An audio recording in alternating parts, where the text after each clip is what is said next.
Hello everyone. Today I want to bring to you my ATV box. I built this obviously out of a need to be able to carry things on the ATV without dropping and losing them.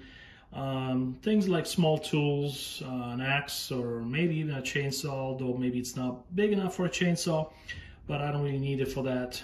It's mostly just to kind of go around the property and bring wrenches and stuff around and stuff to the boat and things like that.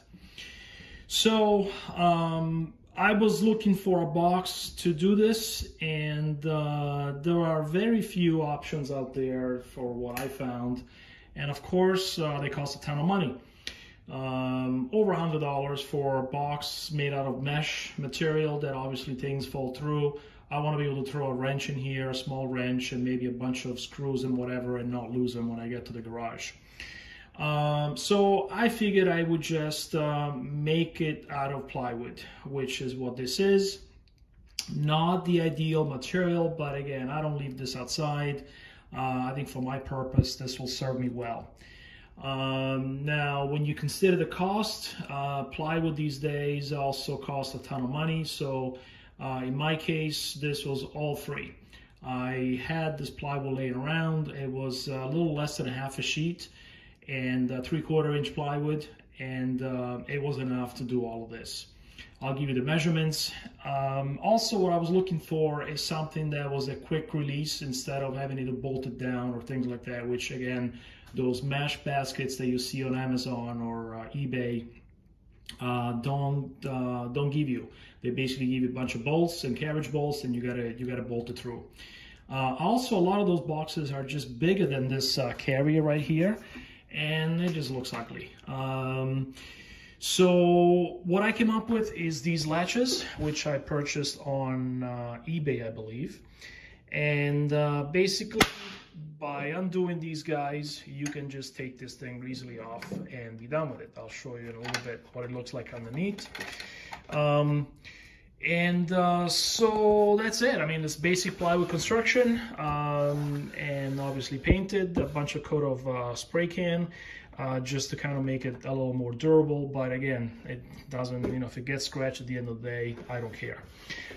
So you'll notice that I used half lap joints. So actually this is what the box kind of looks like.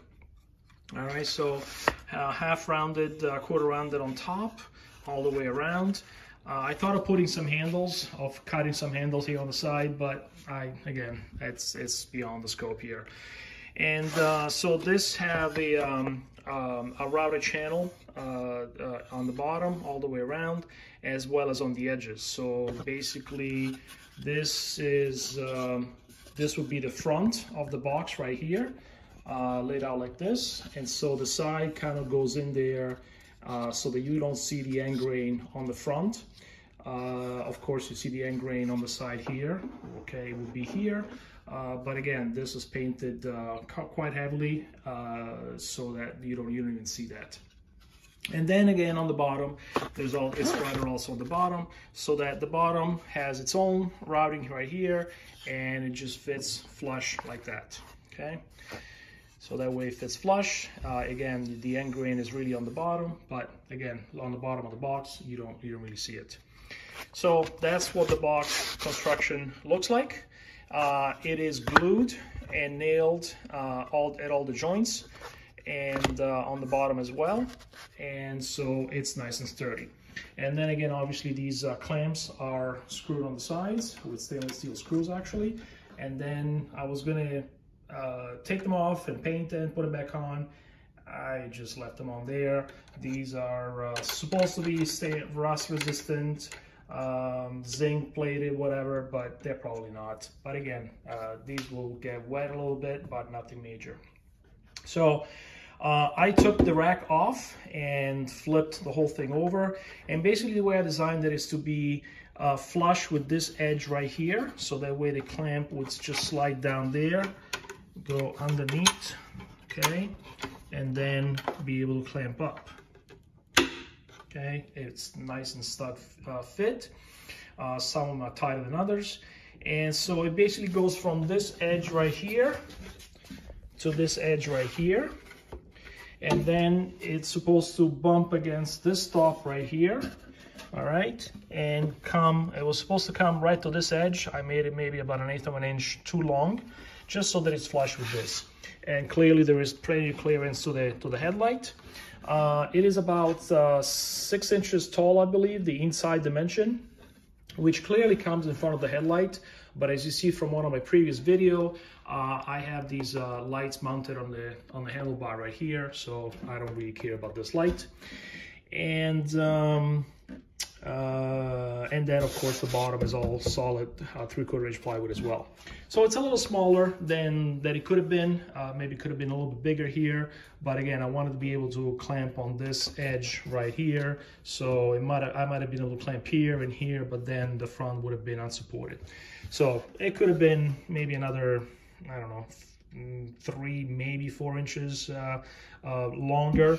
And then as far as the depth, not much really, because then it starts touching on the bottom here. Right now it's not a problem, and that's starting getting too close here. So maybe could have been another inch or so wider as well. But again, I think for my purpose, this will serve me well. So I'm going to take this off now. Not easy to do with one hand. Okay, so I had to put the camera down for a second. You basically need to unclamp, release the clamps, and lift them up so that they don't encroach, they don't touch the bottom edge there. Now I can flip it over.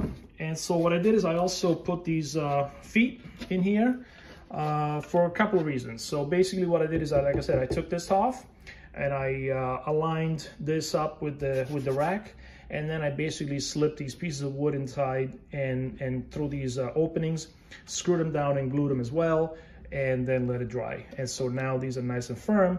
And what they do is they act as a stop, so that when you put this thing in here, it has a positive stop inside these channels right here. It cannot move from here. It's got all four of them, obviously. And also it acts as feet, so that way when the clamps are retracted like this and they're up, you can put this down on a surface, and you know, you have these little feet right here. So when this goes on the bench or on the floor, it's not, you know, on the floor itself. Okay, so that's it. Fits right in, and then you can basically clamp it down, and it's a quick insert and remove. Now, the other reason why I wanted to build this out of plywood instead of, again, buying something out of mesh or metal, or actually Home Depot has one, a Husky box that it's almost these dimensions. It's actually a little bit too tall, but it was like $30, $40 or something like that. So again, a little bit too expensive for what I need this for. But the beauty of having plywood here is that now you can use these sides to secure something on it. Like if I wanted to, I could secure another lamp, another light right here in the front. Although, again, watch my other video. I've already changed my front lights to LED down there, as well as these guys, as well as the light inside. But now you can use this to secure an axe maybe on the side, like a short axe, you know, could be always here permanently mounted. Loopers, you know, maybe mount them in the front. Put a chainsaw or a can of gas, obviously that will fit inside here. Maybe have compartments in here that are screwed through the walls that hold things securely if I had something that I had to carry on a more permanent basis. Or maybe even build others like this that have specific functions. So that way when you need your chainsaw, when you need to go and do some wood chopping, you know, you put on the basket that has all the accessories for your chainsaw, like the file and, you know, oil and chain oil and gas and all that stuff. So anyways, this is, there are a few videos out there of people that built their own stuff. A lot of them are very purpose built. This one is more generic, but again, it could be purpose-built for a specific application if you had to go and maintain trails in the woods, for instance, or something like that. So just wanted to kind of share my idea, and hopefully you like it, and good luck. Bye.